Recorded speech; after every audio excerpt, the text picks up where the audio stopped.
Okay, so good afternoon, everyone. So today we are going to talk about the the list of contents that we have for today. So we have the instructional planning for physical education and health. Second would be designing instruction for physical education and health, and the third one would be the elements to consider in designing instruction for physical education and health. Okay, so before we go deeper to our discussion, so here is our learning objectives. So at the end of the discussion, you as our listeners or the students will be able to identify the 7 strategies in teaching and designing instruction in physical education and health, and explain the 5 phases of the ADI model as an instructional design through an essay, and develop appreciation for physical activity and its benefits for both physical and mental health. We have here a quote from Benjamin Franklin that says, "Tell me and I forget, teach me and I remember, involve me and I learn." So this quote says or explain to us that a teacher should have a good instructional design for our learners to have a good for our learners to have a successful learning. Okay, so it says there that tell me and I forget. So if you're just using a lecture method, so that means that your learners will just forget it. Okay, so not all of the knowledge or all of the lessons, all about your lessons, will they will acquire that because you are just letting them to be a passive learners. Okay, so and we also have teach me and I remember. Okay, so you are teaching, or you are for example teach me and I remember. Okay, so you are guiding them. Okay, and also involve me and I learn. So that means let our child or let our learners involved in the teaching and learning process for them to have a better learning, or for them to have a better retention of the lesson. Okay, so that what Benjamin Franklin tells us. Okay. Okay, so now let's have our first topic, which is entitled Instructional Planning for Physical Education and Health, to be discussed by Jeremy Ropal. One of the contents for today's report is the instructional planning for physical education and health. So under instructional planning for physical education and health is the historical foundations of physical education. So history educates us by allowing us to comprehend how past leaders and events influence physical fitness, exercise, science, and sports. So ari na to mahibaw-an nga kanang diin unsay gigikanan sa ato ang mga physical fitness or katong mga exercise. So we have here the ancient Greece, prehistoric times 338 BC, and Rome from 500 to 27 BC. So early modern European programs. So under sa early modern European programs, we have the Germany, Sweden, Denmark, Great Britain. So from the history of physical education in the Philippines, we have the pre-Spanish era, Indonesian and Malay's period, Spanish regime, American regime, and Japanese regime. So in ancient Greece and Rome, so it gives high importance to physical activity, viewing sport, exercise, and fitness as essential to education and life. They believe education consists of intellectual and physical development, which illustrates the expression of a sound in mind in a sound body. So, physical activities such as archery, wrestling, horseback riding, and fencing were taught to males. So, in the ancient Greece, they believe na kanang kato bitong expression of a sound in mind and a sound in body. So, kanang ang physical and intellectual development dahil sa usa ka tawo kay intertwined bitaw. So, muna ilang gituuhan sa ancient Greece. So, sa kani, nag-start siya ang katong physical education kay diri sa ancient Greece. And also nga kanang nag-give sila importance sa kanang sport and exercise nga kanang importante bitaw sa education sa mga bata. So kanang ma-connect na to siya ang activity nga atong mapahatag sa to ang mga bata sa diri sa ancient Greece kay kuan. For example, sa tuaron sa kuan sa elementary, unsaon man nato siya pag kanang connect ang kanang ancient Greece, ang katong mga kuan sa ancient Greece sa atuaron sa elementary. So kaning archery. So as teachers kay mangita kag paagi nga, for example sa archery kanang magpakuan kasi mo mga bata if makatumong ba sila, pag-games kasi mo mga bata if makatumong ba sila sa katong target nga kanang imuhang gipakuan sa ila sa mga bata. And then sa early modern European programs kay we have the Germany. So physical education in Germany during the early modern European era was focused on the creation of strong people through programs in schools and community organizations. So pioneers sa Germany kay Johann Bernhard Beisdow and Johann Christoph Friedrich Gottsmutz and Adolf Spies were instrumental in encouraging gymnastics. So, dili nagsugod na ang gymnastics. So, gymnastics games, marching, running, and wrestling, as well as drills and training in this sport. So, sa Germany, unsa man ato mapabuhat sa itong mga bata karon nga ma-connect siya ang katong sa Germany, ang katong gymnastics sa Germany. So, pwede ta sa itong mga bata sa elementary, since elementary man. So, physical exercise. So, ato papabuhat sila is katong jumping jacks. So, sa kana, kay ma-exercise ang ato ang mga bata through jumping jacks nga ma-connect na to ang katong kuan sa Germany. Next is sa Sweden. Gymnastics in Sweden was inspired by nationalism in the early 1800s. So, Henrik Ling was a key figure in the growth of gymnastics and was appointed as director of the Royal Gymnastics Central Institute in Stockholm in 1814. So, he created a military training program for men at the institute that emphasized mass drills and movements from position to position on command and in defined progressive series. So, he created exercise equipment such as stall bars, vaulting racks, and oblique ropes. So, diri kay makuha na to siya katong makita din na to siya mga gamit sa gym. So, unsa man ang atuang mapabuhat sa itong mga bata nga kanang sa elementary, unsa man to ipabuhat sa ilaha nga makonect ang gikuan sa Sweden. So, pwede to sila pa jumping rope, and also kay kanang ang student sad kay mag-do a series of stretches while imagining their kanang enjoying kanang fika. So, makonect na to siya ang katong sa Sweden and also sa karon. So, katong jumping rope. One of the kanang common examples is jumping rope ang atong ipabuhat sa to ang students.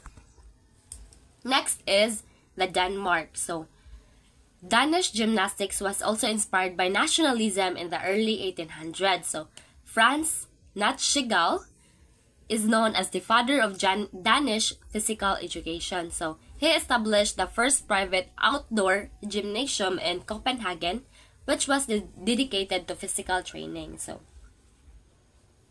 sa Denmark nga katungkuan, sa Denmark nga kanang era kay unsa man ato ang ipabuhat sa tuang estudyante nga makonect sa karon. So, kanang mindful breathing, pwede na siya kay ngano kanang diri kay ma-exercise ang ato ang mga bata sa proper breathing and katong sa Denmark sad kay kanang nag-emphasize sila sa comfort and well-being sa mga bata. So next is the Great Britain. So United Kingdom emphasized organized games and sports programs in 1800s. At the Great Britain, sport and leisure pursuits were distinctly divided by class lines or socioeconomic status. So, football, soccer, and boxing, which require little equipment, were common among the working class. So, cricket and rugby became common among upper-class citizens. Amateurism, with its focus on playing for the love of the game, is a lasting British legacy. So, unsa man ato ipabuhat sa tuang mga bata sa elementary nga kanang makonect na to si Great Britain. So pwede po ni siya kaning naadiri kaning si football or soccer. Ay lang boxing kay nga no mabata man bunog.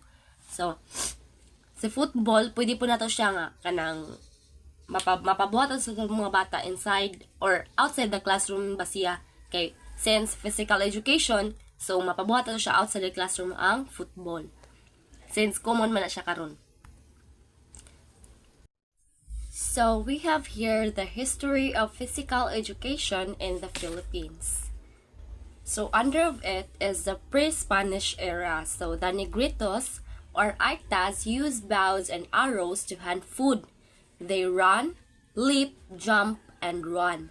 They enjoy music and dancing. So in this pre-Spanish era, what can we connect nga? And what can we let our students kanang do para makonect nato siya sa karon? Ang kaning pre-Spanish era, pwede na sila kanang jump rope, kanang, di ba? Jump rope and also kay kanang mag-run in place or mag-jog in place and then kanang dancing para makonect nato siya. Next is Indonesian and Malays period. So, producing food through planting and cultivating mountainsides or agriculture is the major physical activity of Indonesian and Malay. So, they also dance as a form of religious activity. Bathing and swimming are their favorite pastime in rivers, ponds, and etc. So, if the school kay walay swimming pool, so especially in public schools, so dili nato siya mapahimo ang swimming. So, pwede na po siya kaning dance. And also, ang school, di ba? Ang school kay naman siya yung mga lain-lain yung mga garden. So, ang mga elementary kay di ba sa una, as we remember, kay elementary ta, kay mag-gardening ta. So, pwede na to siya, makonect na to siya kanang Indonesian and Malays period sa karon para mag-garden ang mga students and also pwede na sad katong dance. Next is the Spanish regime. So, enforced labor among low-class Filipinos through the building of churches and other infrastructures is the only physical activity of the people while waiting for the time of harvest after planting in the time. So, sa kaning Spanish regime kay katong ang mga low-class Filipinos kay egon sila maghimo sila kanang mga churches o kanang lain nga mga infrastructures kay ngano mao ang ilahang kanang pamaagi as physical activity kaning mga tao diri sa kaning Spanish regime. And also pwede diri kay naay sila fandango, kuracha, jota, polka, mazurka, rigodon, and lanceros dances are examples of popular physical activity or dance among Filipinos due to the influence of Spanish culture. So, ceremonial dances are performed where people ate, sang, drank, and danced to their heart's content in religious events like Santa Cruzan. So, sa kani siya, pwede rin siya ato ang ipahimo sa Tomas Jante kay ato silang pasayawon. Pasayawon na ito mga ipahimo sa Tomas Jante. And then, next is, here sa sa Spanish regime kay Filipinos used to play games after Santa Cruzan or during a big celebration like patin, palo sebo, juego de añelo, sungka, siklot, pico, luksong tinik, and hide and seek. So, some of the games that young boys enjoy are patentero, sipa, top spinning, and kite flying. So, inside the classroom, unsa man ato mapahimo sa itong mga estudyante nga makonect siya ang kaning Spanish regime. So, one of which kanang common example is kaning sungka. So, as a teacher, imo sila tudluan unsa to sungka. Like katong naslay duha ka estudyante nga mag-play sa sungka nga katong mga bato or unsa bato siya itawag ato nga ibalhin siya and then until nga makanang kinsay makadaog sa ilaha. And next, the American regime. So, physical education became one of the subjects taught in public schools in 1901 and daily athletics program was developed. So, after 4 years, baseball and track and field were introduced and taught to school-age pupils. So, school's athletic program was launched after another 4 years. In 1910, basketball was first adopted as a female-oriented sport. So, diri di ay sa American regime, no, nag-start na siya ang kanang basketball sa female. So sa diri kay dili ra siya ang basketball is pang male. So also nag-adapt sila sa basketball para sa female. So sa kani pwede na to sila pa basketballon ng ato ang mga estudyante. Kaya for example kay ang public schools kay naman sila yung ground, pwede rasad nana magduwa sila. And also sa mga kanang pang-athletic bitaw nga duwa, pwede ti pahimo sa tuwang mga estudyante. So after a year, they published the athletics handbooks. In 1914, they gave specific training for Filipino teachers or teacher vacation assemble in Manila. So 5 years passed, they published a syllabus titled Physical Education Manual for Teachers. And after a year, physical education became a required subject and curriculum in all public schools. So sa kani, di ba, ang physical education kay, ang PE kay, na left behind siya sa mga pang-elementary. So, mo na nga katong ang mga estudyante if maabot na sila secondary kay kanang dili wala kayo sila knowledge about ana. So and also kay kanang wala sila develop ang ilang love sa physical education kay ano man kay kanang ang uban nga mga teachers kay dili nila ay kanang instill sa mga estudyante ang love for kanang mga physical education. So and also wala sa nila gikuan sa mga estudyante o kanang what is the importance of having physical education in the curriculum. And also, it is a form of exercise by ang physical education. And also, kanang importante siya sa health sa tuang mga estudyante. Kay ngano, it is a form of exercise man. So, sa Japanese regime, since military government forbade it, Filipinos did not engage in sporting events. So, the Filipinos were engrossed in the war at the time. So, sa kaning sa Japanese regime, kay kanang wala jud siya nahitabo nga sport events kay ngano man kana ang mga Filipinos were engrossed in the war at that time. My topic is all about motor behavior in instructional planning for physical education and health.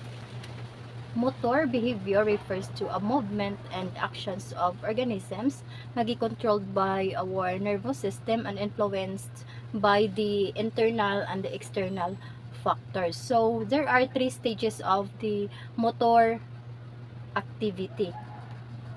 The first is the motor learning. So motor learning is the study of how people learn new skills through practice and experience. So it focuses on understanding how individuals acquire and improve their motor skills over time. Okay, so for example, imagine that you are learning a bicycle for the first time.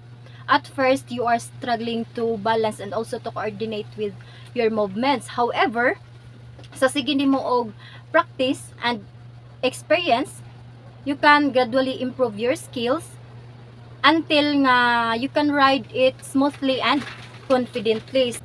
This process is acquiring and refining motor skills through practice is what we call the motor learning. The second stage of motor activities is the motor control. So motor control is the study of neurophysiological and behavioral process that influence the regulations of skilled movements. So motor controls involves examining the mechanisms that govern how our nervous system coordinates our movements. So for example, kanang musalo ka og bula nga gilabay sa imuha. At first, your brain sends you signals to your muscles nga sawon to ang bula in a coordinated manner. Motor control is concerned with understanding how the signals are generated, transmitted, and also coordinated to produce accurate and efficient movements. The last stage of motor activity is the motor development. So motor development is the study of how our ability to move and control our bodies changes and develops throughout our lives. So motor development focuses on understanding the roots of movement activity and how it evolves from the infancy to adulthood.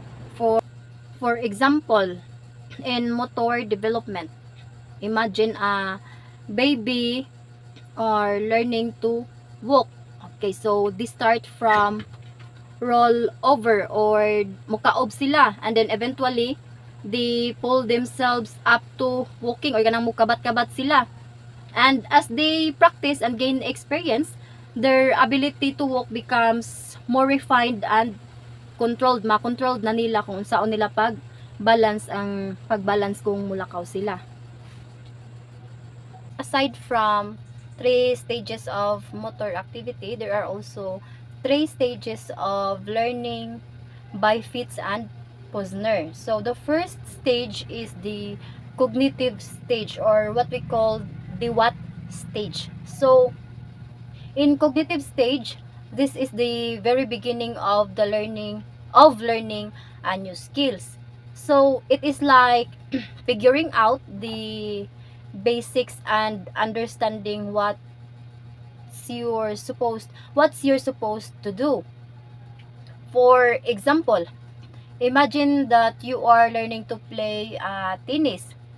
In the cognitive stage, you are figuring out how to hold the racket, or how to stand and what are the basic movements in playing tennis.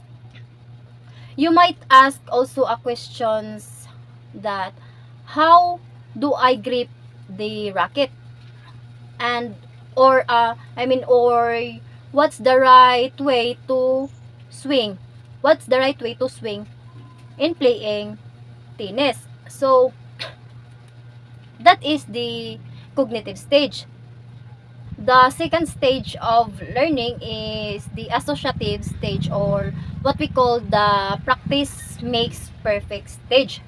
So in that stage, you've got the basic down, so katong cognitive stage. So sa associative stage, you are working on getting better and smoother with the skill. You are practicing and refining your movements. So for example, you are still learning in tennis play. You are now practicing how to serve. You are working on the right the right timing and also the form of playing that tennis. And your serves are becoming more confident. And also, you're starting to to feel more confident with that skill. The last stage of learning by Fitz and Posner is what we call the autonomous stage, or the second nature stage. Autonomous stage is the third stage of learning. After a lot of practice, the pupil will get this stage of learning. He or she can reliably perform the skill with few errors. The ability is well coordinated and seems to be done with ease. The pupil is not required to pay attention to every detail of the skill. In fact, the students can perform the skill without even thinking about it. Meaning, you've practiced so much that the skill is automatic na siya paggamit nimo. You can do it without even thinking about it, kung unsaon pag-execute, unsaon pag apply atong imong gipang practice, unsa nga strategies nga imong gamiton with that particular play, and you're already good at it, or you're already good at that skill. For example, after a lot of practice, you're now pretty good in tennis. You're now pretty good as a tennis player.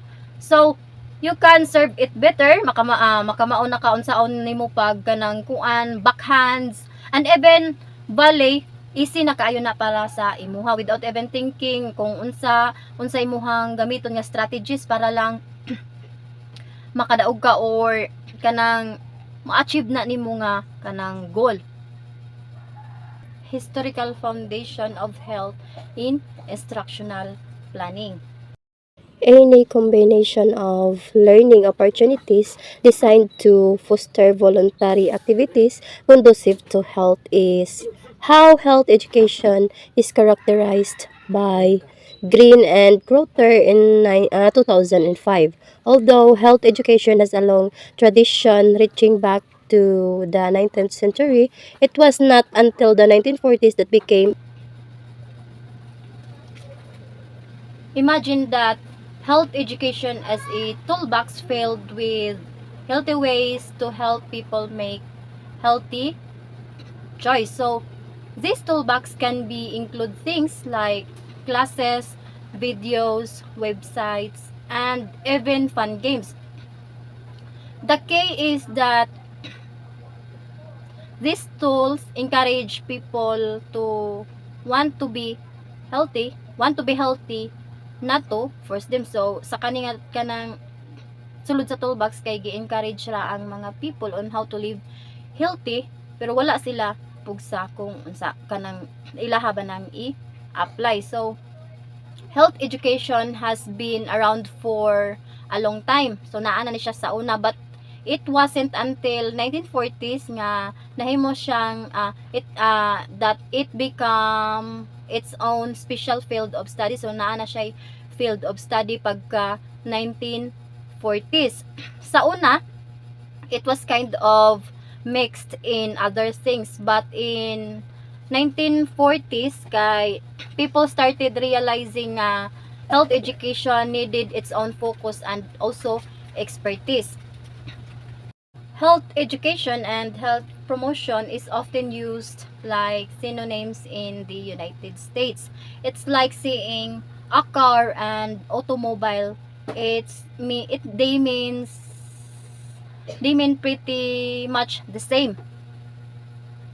Globally, health promotion is bigger picture. Mura siya mas broad siya compared to health education. It's like a whole house. Ang kaning dako nga balay maoy health promotion, and ang kwarto sa kana nga balay mao to ang health education. Health promotion includes all sorts of things to make people healthier, and health education is a big part of that health promotion. Health education is a well-established field. It's like a grown-up subject nga daghan og research and experts. Health education also is closely linked to social sciences. It's not just about telling people it's not just about telling people what to do. It's about understanding why people make the choices they do, and that's where social sciences come in. And that's the end of my reports. Thank you so much for listening. Well, good afternoon, everyone. Now let's move on to the second topic, which is designing instruction for physical education and health. Okay, so in designing instruction, we teachers are the one who are considered as instructional designers. Okay, so we are going to design instruction daily that will be implemented in the classroom. And in designing instruction, teachers follow a specific instructional design. So there is the various design of instruction that was developed by professional educators. And each model considers various factors and aims to produce classroom learning. Okay. So as teachers, we are the one who is going to design the instruction in our classroom. Okay. So we teachers, we are the one who are going to give clear and specific instructions to our learners. So that is why we should align the instruction that we are going to make to the standards, because in aligning the instruction to the standards, we are assuring that higher learning will be obtained by the learners. Okay, so here we have the learning experiences, which include there the evaluation process. So these two should be related to each other because the teacher is guided with the standards that keep them on track, or that will keep that on track. Okay, so now let's move on. So if we teachers are the designers of the instruction to be used in our classroom or in the teaching and learning process, so we also have here the pupils. Okay, so these are the pupils. So these pupils are the what we call the participants of the learning process. So the pupils or the learners should display the development or the progress of skills from the instruction presented by we the teachers, or by us the teachers rather. So that is, so it will just only shows how important instructional design is for the teachers and the teaching and learning process. So instructional design should meet the needs and characteristics of pupils in the classroom. Now let's define first what is an instruction. Okay, so an instruction, it is a plan of the teachers to provide organize teaching and learning activities. So as the definition says, that it will provide an organized teaching. So if we design our instruction appropriately, so it will provide better learning for the learners. Okay, so if we organize instruction plan, so we are going to motivate and encourages children to learn. So teachers need to make sure that all elements of instruction are systematically organized because they are crucial to successful learning. Okay, so we have to take note, teachers, soon, that we must organize our instruction. So in designing our instruction, let's remember that we should organize it accordingly to for us to ensure that there is what we call successful learning for our students. Now let's have instructional design. So let's define it first. It is a systematic development of instructional specifications, the using, learning, and instructional theory. Okay, and also it is a process of analyzing the goal and learning needs and the progress of the delivery system to meet those needs, and also it includes the formulation of different learning experiences. Okay, so remember that formulation of different experiences, instructional materials, and evaluation process. Okay, so now let's explore. So what's the significance of instructional design for teachers and pupils? Okay, so instructional design, it aims to make learning easier for pupils. Okay, so because we teachers, we by doing or by constructing or by designing our instruction, we ensure that it is organized. So that means it aims to make learning easier for pupils because organized. So that means easier for the pupils to learn because it is organized. Okay, so it may determine the simplest and most efficient ways for pupils to obtain the required and necessary knowledge they need. So because the aim is to make learning easier, and the teacher is doing it organized and systematically. So that means there is the acquiring of necessary knowledge for the learners that they needed. Okay, so because we are talking about designing instruction for physical education and health, so to be specific, we are going now to use the ADDIE model. So there are lots of model in designing an instruction, but today, we are just only focusing on one instructional design, which is called the ADDIE model. Okay, so as you can see on the screen, we have here this one, a skeleton of a human or human skeleton, and we also have here this house. Okay, a house nga don't have a cover yet. Okay, it's also called a skeleton. Okay, so as you can see, or this is this skeleton here can be called a framework to make a strong foundation of, like this one, human, and also this house. Okay, so to make a strong foundation, you have to make a strong framework, and this is related to the ADDIE model. So in designing instruction, we should see to it that our foundation is strong, like this one. So it is the framework. This is our basis. Okay, so now let's have a definition of the ADDIE model. So when we say ADDIE model, this is an instructional design method as a framework in designing and developing the instruction used in the classroom. So it is an instructional design model that helps instructors, instructional designers, and training specialists plan and create instruction. Okay, so this is their guide. This is the framework. Okay, so it is used to create all kinds of instruction, from teaching elementary, secondary, and college students about different subjects. Okay, it is understood as stated that it is used in all grade levels, especially in college, and also from elementary and high school to college. Okay, so ADDIE comes from an acronym. Okay, so it has 5 letters.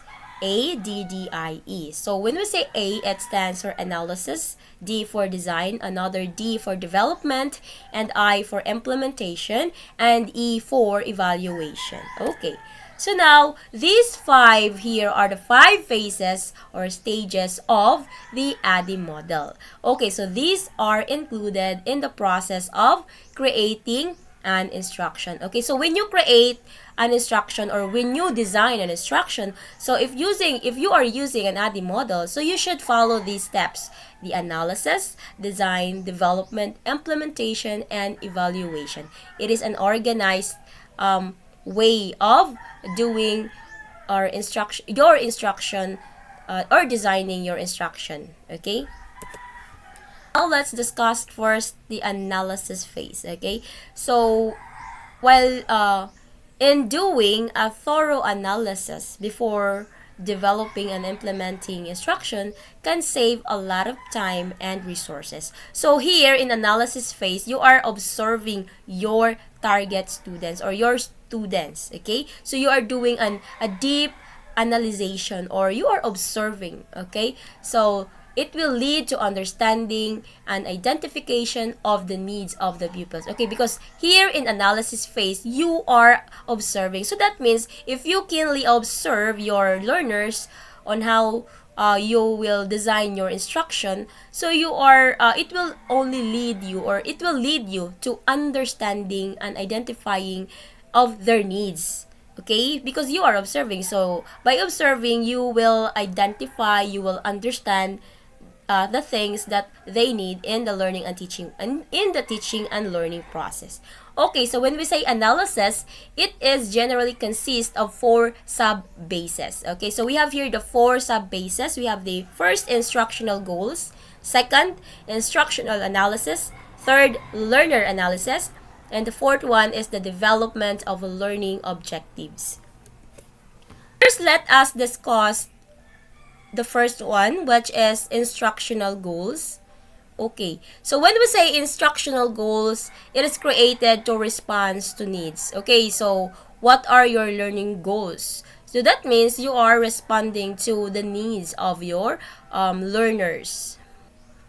When we say needs, it refers to the gaps between the present situation and what should be the possible things that will happen after doing the instructional, or after implementing the instruction. Okay, so that is what instructional goal is. And once you've clearly defined what your instructional goals are, so you will be better equipped to the development of your instruction. Here in instructional analysis, so a curriculum creator or the teachers define and writes out all the necessary steps to carry out the instructional goals. So what are the things that the teacher or the creators so that they need, or the necessary steps to carry out the instructional goals? So they are going to define and write all about those things. Means this second subtype of the analysis phase is not an easy one, or shall I say it is a hard one. So because on this one, we are going to look for the methods, the strategies, the techniques, and the tools that we are going to use in designing an instruction. So that is what instructional analysis means. So now let's have the third one, which is the learner analysis. Okay, so the focus in this one, the learner analysis. So it means when in learner analysis, you're going to find out what our learners are already know about the subject at hand. So on this part, on the learner analysis, is we teachers, we are going to have a deeper understanding of their abilities, on how far they have. Okay, so that is the learner analysis. So we are going to have a deeper understanding of our learners on, for example, their understanding on a specific subject. So that is learner analysis subtype of the first one, which is the analysis phase of designing an instruction. So now let's move on to the fourth one. We have the learning objectives. So learning objectives, this is what our students are able to do when the instructions is completed. Okay, so as we can see, learning objectives here talks about the three domains of learning. So we can say that this refers to the cognitive part, the psychomotor, and the affective domain of the learning process or the learning. We teachers we should always remember that we will focus on these three target domains. It's because we are expecting or assuring that our learners are holistically developed, or when we say holistically, it means that they're whole as a person. So their cognitive or their knowledge, their skills or their psychomotors, and their affective domain, or the value or how they value things. We have also here. Okay, so this is what I'm talking about. The learning objective refers to the three domains of learning. So the cognitive, psychomotor, and the affective domains. Okay, so in writing our learning objectives, we should ensure that it is SMART. Okay, so this is an acronym that stands for S, specific, M, measurable, A for attainable or for relevant, and T, time bound. Okay, so remember the SMART word in doing the learning objectives in the analysis phase of the ADDIE model in instruction or in designing instruction that we teachers will be using in our classroom, okay, or in the teaching and learning process. So because we know that we have the acronym SMART for that, that serves as our guide in doing our learning objectives. So we also have here the verbs that we don't we need to avoid, because these verbs are hard to measure and only they are answerable by a yes or a no. Okay, so we have here the acronym OCLA, which U stands for understand, K for know, L for learn, and A for appreciate. Okay, so remember the term OCLA because that are the verbs that we teachers need to avoid, because that only it is hard for us to measure the learnings of the children or the learners. if we use these verbs, and only it is answerable by a yes or a no. Okay, so now let's have the second phase, which is the design phase. Okay, so when we say design phase, so it covers everything from the actual design and layout of the instructional materials to determining the delivery methods. Thus, it is where you take all the learnings of the previous phase and use it to make practical decisions. And also it entails writing the curriculum, creating lesson plans, and creating instructional materials such as presentation. Okay, so sa design phase, this is where you will take all the learnings from the previous phase. Oh, again, what is the previous phase? So the previous phase, it talks about the analysis phase. So those the learnings from the analysis phase that you have or that you acquire, so you are going to use that on the design phase, and yeah, to make a practical decision. Now, in the design phase, the teacher is going to design assessment, choose a course format, create instructional strategy. So this is the phase where the teacher is focusing on these three. The teacher will design assessment, okay, so the teacher will choose a course format, and then the teacher will create instructional strategy. Okay, so here the output from the analysis. So now let's remember that the output from the analysis phase, as I mentioned, it will be used on the second stage of designing an instruction. Okay, so here also the teacher will write a target population or description, and the teacher will also conduct a learning analysis. And also here we have writing objectives on test items, and also selecting a delivery system and sequencing the instruction. Okay, so we are done with the second phase, which is the design phase. So now let's have the development phase. Okay, so the purpose of the development phase is to generate the lesson plan and the lesson material. Okay, so in doing this development phase, it may include the hardware, the equipment, the software, or the computer's instruction, and also the computer, the laptop, or etc. Okay, so on this stage or in this phase, so the teacher will create a sample, okay, develop actual course materials, and conduct a run-through. Okay, this phase is built based on the analysis and the design phase. So nag-base siya sa kaning development phase, is based ni siya sa katong mga outputs from the analysis phase and also from the design phase. Okay, so those output nga imong nakuha is you are going that used on this third phase, which is the development phase of the ADDIE model, which is a model in instructional design. Okay, all of the media that you will be using in the instruction and supporting documentation. Here we have the teacher will create a sample.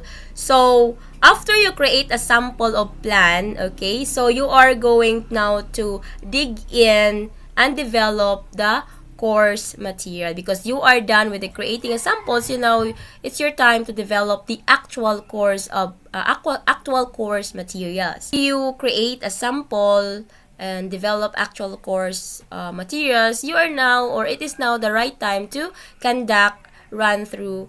Okay, so when we say run-through, in the run-through, you are going now to use all the materials and the methods that you are creating on the previous nga mga phase. Okay, so sa kaning instruction, on this phase of the instructional model, so you are like at home, you will be doing it on real time as a run-through or as a practice. Okay, so you may treat your brothers and sisters as your students. So you will implement your people around you. If by that, you will see if it's really a good one, and if there's some things that you need to change, so you have to change that before you will implement that in your real classroom. Okay, so we are done with the third phase of the ADDIE model as an instructional designing model. So the fourth one is the implementation. Okay, so when we say implementation, the purpose of this one is for an effective and efficient instruction. So we teachers, we should focus on this one, preparing the learners and arranging the learning space are very important. Okay, so we should prepare our learners on the implementation of our instruction. Kaning implementation ng parts or phase sa ADDIE model is, it is the actual delivery of the instruction, whether sa classroom ba ni siya or a lab-based or a computer-based nga area or setting. So in implementation phase, it is essential to prepare the learners to make sure that they have the tools and the knowledge necessary to participate in the class. The last E in ADDIE model is the evaluation. So evaluation measures the effectiveness and efficiency of your instruction. So it is crucial for determining the effectiveness of your instructional designs and identifying areas need for improvement. So by identifying for in improvement, you are able to modify or change your instructions in order to be effective and for learners, for them to easily understand of your lessons. So in evaluations should actually occur throughout the entire instructional design process, with phases between phases either after the implementation. So also, evaluation is the process of providing information that will help you in making judgment about the particular situations, or you are able to judge either your instructions are effective or your learners are learning to your lesson.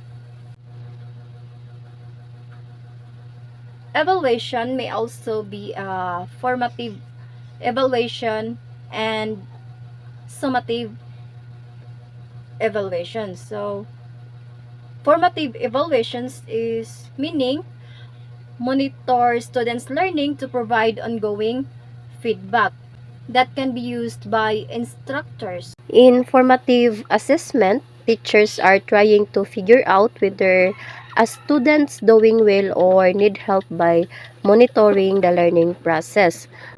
For example, as teachers, during our instructions, we will conduct question and answers to our students. We will ask open-ended questions that encourage critical thinking and deeper understanding of our students. And if the students are responding, we can easily figure out that the students understand our instructions or our lessons, and we can directly provide feedback to our students' response. So that is why formative assessment is considered as a learning process.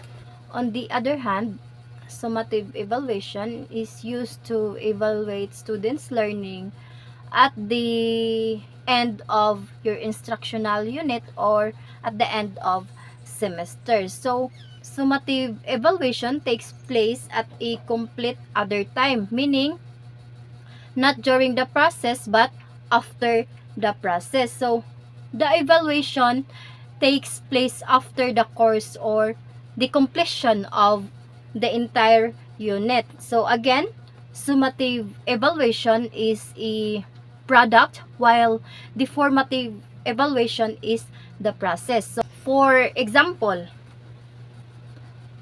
in formative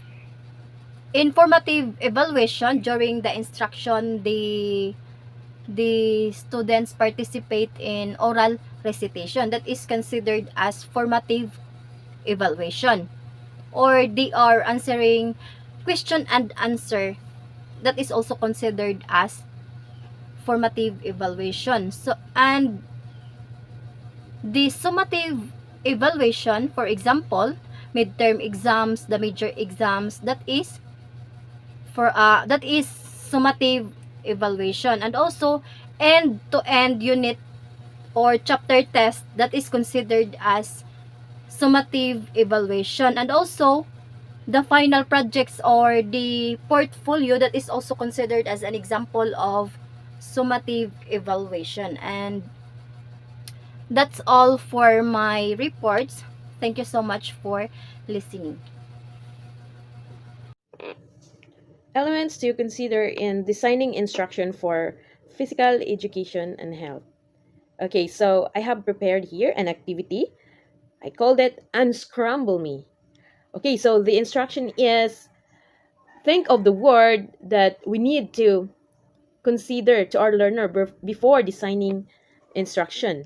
Okay, so this is a 4 item, and then you need to answer them in your mind, just in your mind, and then after that, we will discuss what really it is about. Okay, you can start. Okay, are you done? Okay, let's now reveal the answer. Okay, so these are the things that we need to consider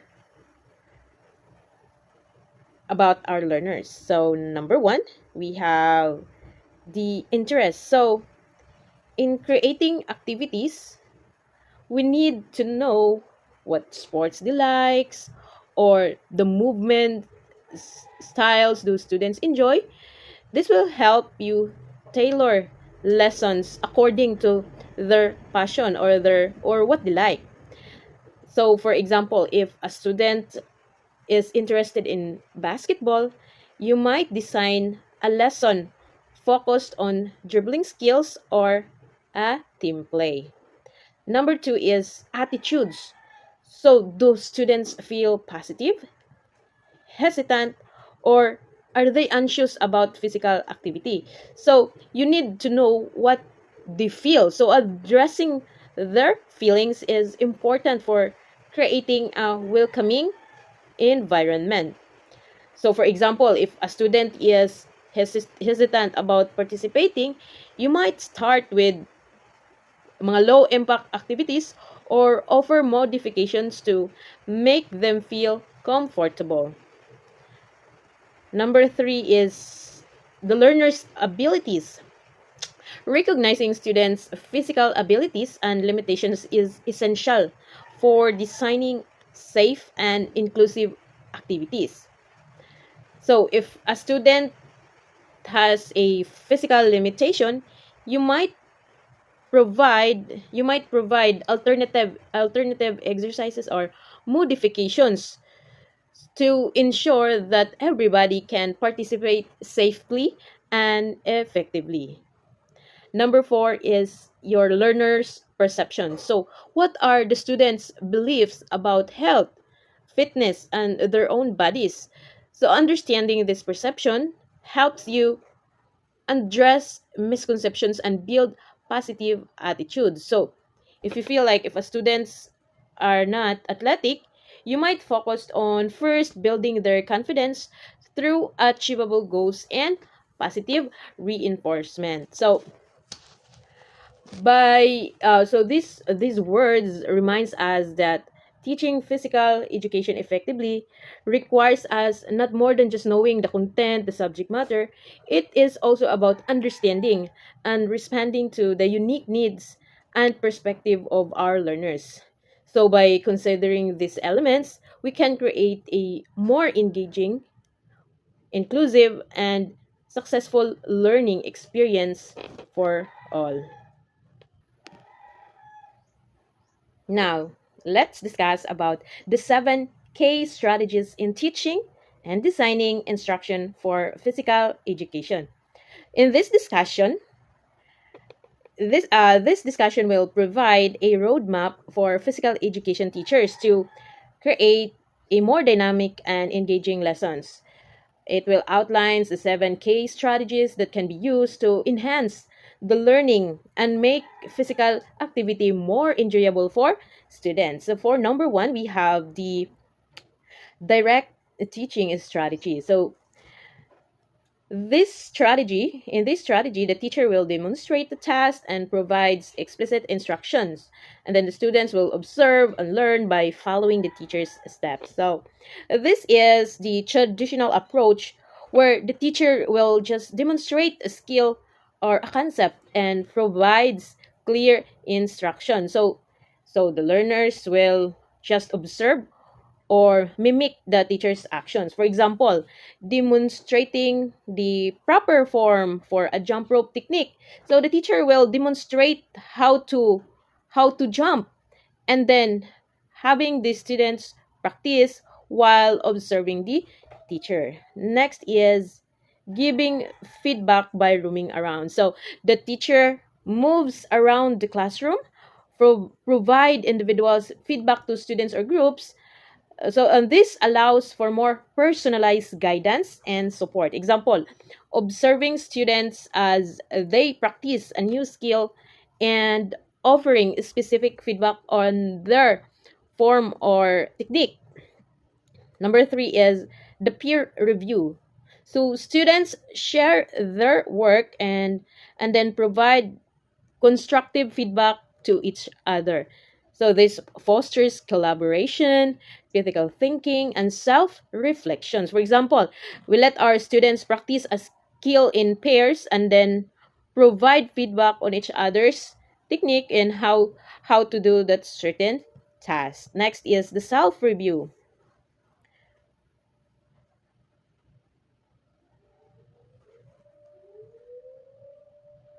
So students assess their own work, identifying areas for improvement. So this encourages a self-reflection and promotes a growth mindset. So for example, we let our student record themselves performing a skills and then analyze their own experience. In that way, they have to identify areas for improvement. Number 5 is convergent discovery approach. We let our student solve a problem that has only one solution and encourage them to discover the answer by themselves. So in this way, we can promote a problem solving skills and critical thinking. Okay, for example, presenting students with a challenge like, how can we improve our team's passing accuracy in basketball? And then encouraging them to brainstorm the solution. Number 6 is jigsaw learning approach. So students works in group, each is specializing in a specific part of a larger topic. Then they share their experience in specific areas. This promotes collaboration, teamwork, and a deeper understanding of the topic. For example, we divide the students into groups to research different aspects of sports like history, the rules, the techniques, and then after that, they will have to share their findings with the class. And lastly, we have group tournaments. Students form teams and compete against each other. So this adds a fun and competitive element to learning, promoting teamwork and also motivation. So for example, you will you will organize a competition, and with that, students will build a teams and then they will perform the specific skill with accuracy, and the one who performs accurately will win the competition. So these 7 strategies provides us a valuable framework for physical education teachers to diversify their teaching strategies and to create engaging learning experiences. So by incorporating these strategies, Teachers can cater to different learning styles and promote active participation and foster a love of movement and healthy living in our students. Now, let's proceed to the developing instructional materials. So in this discussion, you will learn the importance of using instructional materials to make learning more effective and engaging. So, the importance of instructional materials. So, it is crucial for successful teaching and learning. They increase the effectiveness, enhance student learning, and offer sensory opportunities for pupils to help their actions. So, as a teacher, we need to think about how to teach students about different sports, fitness concepts, or healthy habits. So, we can't just rely on textbooks or lectures. We also need to use variety of materials to make learning more interactive and meaningful. So what we will do in our physical education. So beyond textbooks. So materials should encourage active learning. So not just passive reading. In physical education, this means that we we go beyond textbooks and incorporate. We need to let them have hands-on activities, demonstrations, and also real world experiences. We need to promote sensory engagement. So the importance of sensory opportunities in physical education is that we engage the students with their senses, like giving them visual aids, tactile objects, the one that they can manipulate, and even movement based activities. Those are the activities that they are going to stand, to jump, and let them roam around the classroom.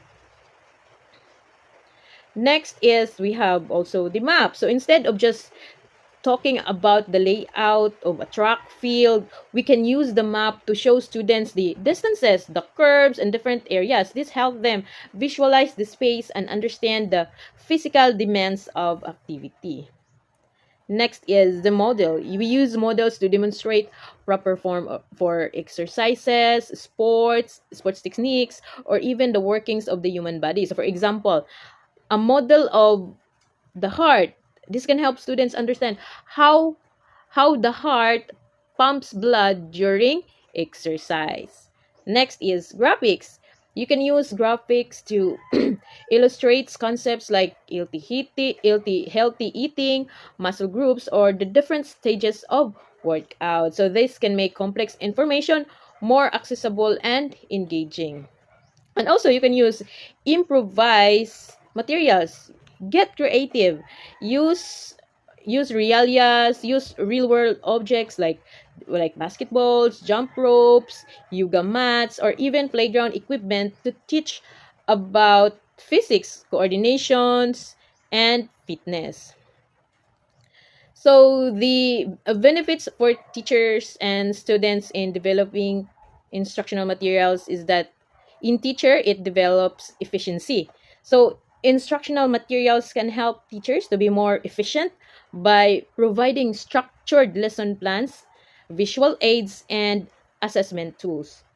And also for the students, engagement in engaging materials can also increase students' motivation and participation. So as a teacher, we really need to think of strategies that can make our instruction more engaging so that the learners will be excited with our lesson. Good afternoon, everyone. My name is Mary Magdalene Epsidromi.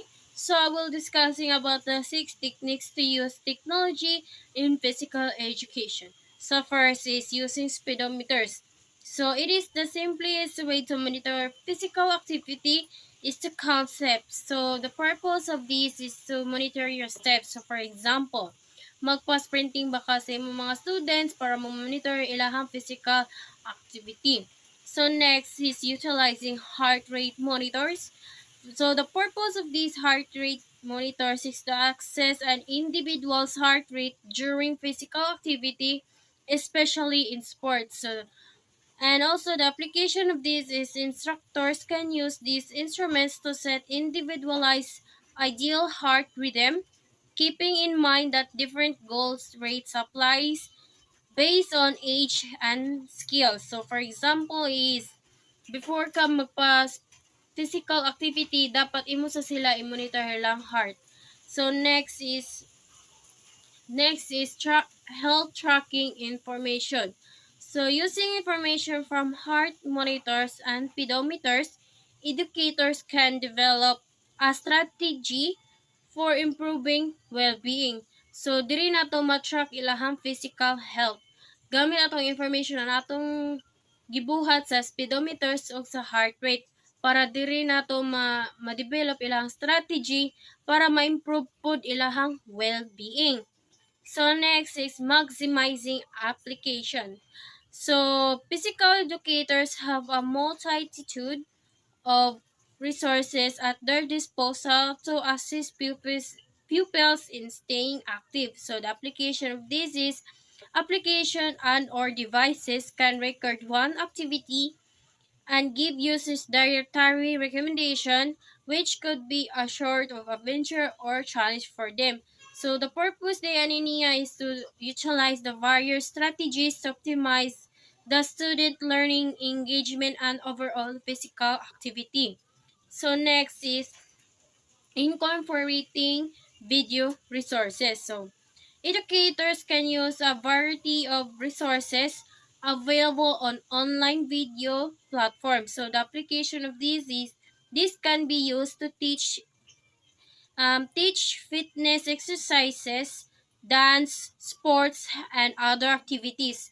Educators can also tickle the pupils' creativity by instructing them to create their own instructional video material depending on the topic to give to them. So, for example, is mapatanaw kag video like warm-up, stretching, dance movement, or steppings, and etc. So, and also, hatagan sa nimo sila instruction sa na maghimo og video pero depende sa imong material na gihatag sa ilaha.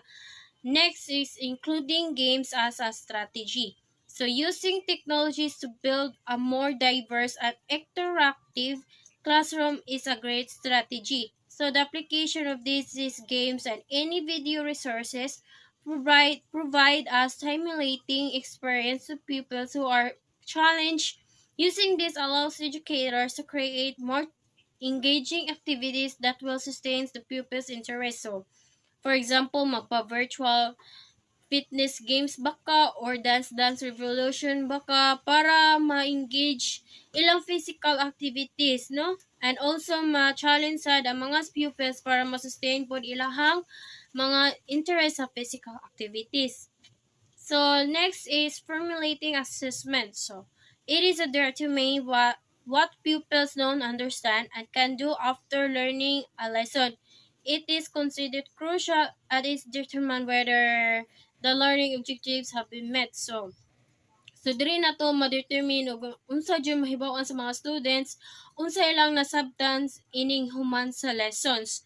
So there are there are four formulating assessment. So we have first informal or continuous assessment. So this is emphasize the importance of ongoing assessments to ensure that learning objectives are being met and provide feedback to students. So for example, teachers can assess pupils' understanding by asking questions or using checklists while presenting the topic to the class. So next is pre and post assessment. So it is a conduct before and after the lessons or unit to track students' progress and identity areas of improvement. So for example is ang AKWL chart known as known, what to know, learn.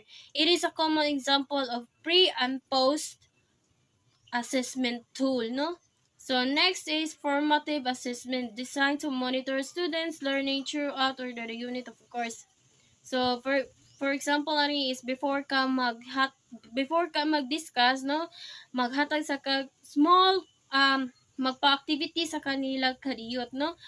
For next is summative assessments, conduct at the end of the unit of a course to evaluate overall learning and achievement. So for example ani is mahuman ka o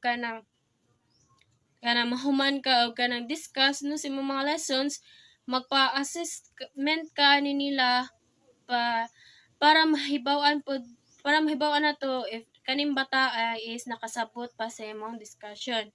So next is assessment for physical education and health. So first is alternative assessment. So this assessment methods deviates from traditional tests like true or false, matching, or essays questions. Is considered untraditional and often requires students to create product that would be graded using a rubric. So for example, drawing illustrations, creating a craft, or making a video are all examples of our alternative assessment.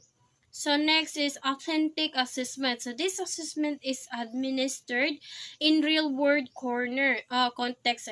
Sorry for that, making it more relevant and engaging for students. It aims to access skills and knowledge in in situations that mimic real life scenarios. So for example, instead of learning a skills by the theory of students, might be asked to apply it in a game or practical activity that simulates in real world scenarios. So for example, imo ba silang ipa-explore or di mapa roleplay kanila, no? Para dili lang po sila masigit paper and pen. So next is performance-based assessment. So students create a perform or produce something. It's emphasized demonstrating skills, knowledge through active participation. For example, performing a dance routine, create a portfolio of artwork, designing infographics, composing poems or essays, or creating a brochure. So that's all the three assessments of physical education and health. Okay, so here is our test 1 activity. So the instruction is to identify the case strategies in teaching and designing instruction in physical education and health from the given scenarios. So you will need to write your answer in a clean sheet of paper. So this is a 7-item identification test. Just answer this at home and then we will do the checking next meeting. Okay, for your second activity, you are going to use a one whole sheet of paper on this one. So it is an essay. So for the instruction, you are going to explain the 5 phases of the ADDIE model as an instructional design through an essay and 2 paragraphs with 5 to 8 sentences in each paragraph. Okay, so then the essay should be relevant to the topic. And the total points you will earn is 15 points plus 5 if you are following the instruction. Note that following the instruction will have an additional 5 points. If not following, no additional points given. Is it clear? Okay. So you will submit your essay on next Saturday. Okay? And because of that, thank you for listening.